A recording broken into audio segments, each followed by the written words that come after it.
বেআইনিভাবে পুরসভার নথি পোড়ানোর অভিযোগ, গ্রেফতার পুরপ্রধান। পুলিশের জালে অশোকনগর কল্যাণগড় পুরসভার চেয়ারম্যান প্রবোধ সরকার। বেআইনিভাবে পুরসভার নথি পোড়ানোর অভিযোগ রয়েছে তৃণমূল নেতার বিরুদ্ধে। শুক্রবার রাতে চেয়ারম্যানকে গ্রেফতার করে অশোকনগর থানার পুলিশ। তৃণমূল নেতাকে লক্ষ্য করে তোলা হয় চোর চোর স্লোগান।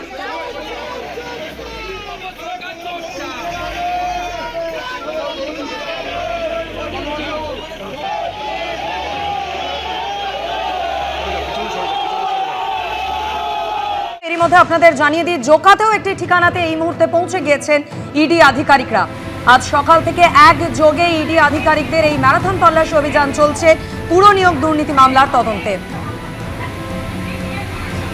একদিকে কালীঘাটে অভিষেক বন্দ্যোপাধ্যায়ের বাড়িতে আজ সকাল থেকে পুলিশের তল্লাশি এবং একই সঙ্গে আমাদের নজর রয়েছে পুর নিয়োগ দুর্নীতি মামলার তদন্তে। আজকে সকাল থেকে একাধিক জায়গায় এনফোর্সমেন্ট ডিরেক্টরেটের আধিকারিকরা তারা পৌঁছে গিয়েছেন।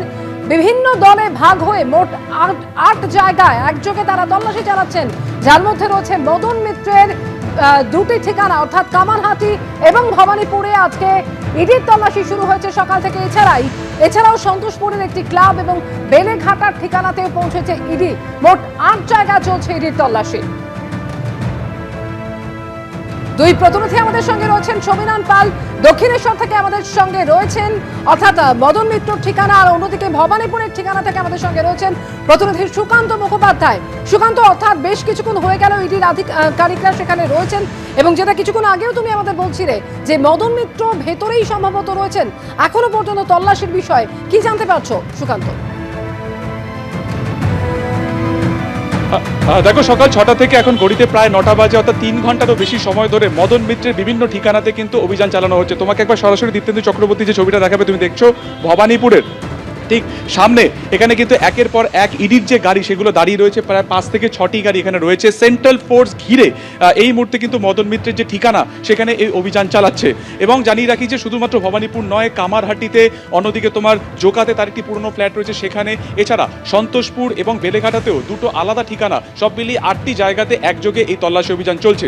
পুর নিয়োগ দুর্নীতি মামলাতে কিন্তু অভিযান চলছে। তোমাকে সরাসরি একবার দীপ্তেন্দু চক্রবর্তী দেখাবে যে লেখা আছে পরিষ্কার, যেটা ডাক বক্স, সেখানে রয়েছে Madan Mitra and family, 32B Dhirendranath Ghosh road, Kolkata 7,25,000। এই যে ঠিকানা, সেই ঠিকানাতেই কিন্তু মদন মিত্র রয়েছেন বলে আমরা ইডি সূত্রে জানতে পারছি এবং তাকে জিজ্ঞাসাবাদ করা হচ্ছে। তার বাড়িও ইতিমধ্যে কিন্তু সার্চ করা হচ্ছে, তথ্য তল্লাশ করা হচ্ছে। এই মদন মিত্র, যিনি কামারহাটির বিধায়ক, এই সমস্ত ঠিকানাতে এর আগেও কিন্তু সেন্ট্রাল ব্যুরো অফ ইনভেস্টিগেশন বা সিবিআই তরফে একযোগে অভিযান চালানো ছিল 2024 সালে।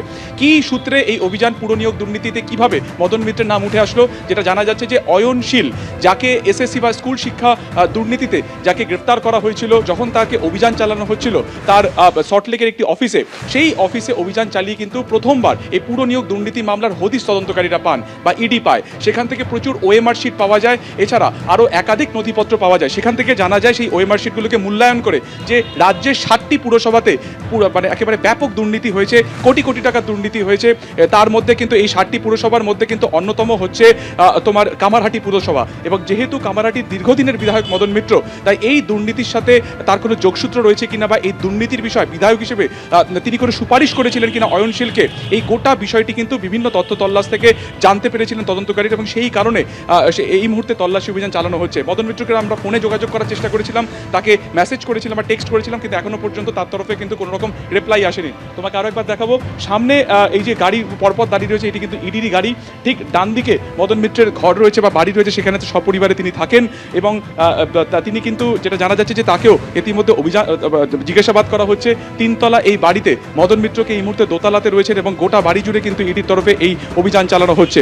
মূলত কিভাবে হতো, অয়নশীলেরই সংস্থার মাধ্যমে, অয়নশীলের যে সংস্থা এবিএস ইনফোজেন, এই এবিএস ইনফোজেনের মারফত ওএমআর শিট ছাপানো হতো বা মূলত বরাত পেত হচ্ছে এই সমস্ত পুরসভার তরফ থেকে। এই সংস্থাকে টেন্ডার দেওয়া হয়েছিল যে তারা রিক্রুটমেন্ট করবে এবং জানা যায় যে ওএমআর শিট ছাপানো থেকে শুরু করে ইন্টারভিউ করা এবং ইন্টারভিউয়ের মাধ্যমে বেআইনিভাবে যারা মানে একেবারে অসফল হতো, যারা পরীক্ষায় পাশ করতো না, তাদের কাছ থেকে প্রচুর পরিমাণ টাকা নিয়ে তাদেরকে রিক্রুটমেন্ট করা হতো। মূলত গ্রুপ ডি স্টাফ যেমন ঝাড়ুদার কিংবা তোমার হচ্ছে অন্যদিকে টাইপিস্ট, এই ধরনের যারা স্টাফ ছিলেন তাদেরকে মূলত রিক্রুটমেন্ট করা হতো। এবং এর আগেও কামারহাটি পুরসভার একজন আধিকারিকের বাড়িতেও কিন্তু একযোগে অভিযান চলেছিল। এবং আজকে যেটা জানা যাচ্ছে যে সিবিআইয়ের পরে ইডিরও নিশানাতে কিন্তু মদন মিত্র রয়েছেন। এবং আরও একবার দেখাবো সামনে যে ছবি, সেখানে সেন্ট্রাল ফোর্স রয়েছে গোটা বাড়ি ঘিরে। এই মুহূর্তে কিন্তু অভিযান তারা চালাচ্ছেন এবং মদন মিত্রের তরফ থেকে আমরা কোনো সাড়া পাইনি। পুরো নিয়োগ দুর্নীতি মামলাতে মদন মিত্র কি ভূমিকা রয়েছে, কামারহাটি বিধায়ক হিসেবে তিনি কোনো সুপারিশ অয়নশীলের সংস্থা এবিএস ইনফোসেন বা অয়নশীলকে করেছিলেন কিনা, গোটা বিষয়টি খতিয়ে দেখা হচ্ছে। এবং প্রায় 3 ঘন্টা পেরিয়ে গেছে, এই অভিযান চলছে। একদমই সুকান্ত, তুমি আমাদের সঙ্গে থাকো। এবিপি আনন্দ এগিয়ে থাকে, এগিয়ে রাখে।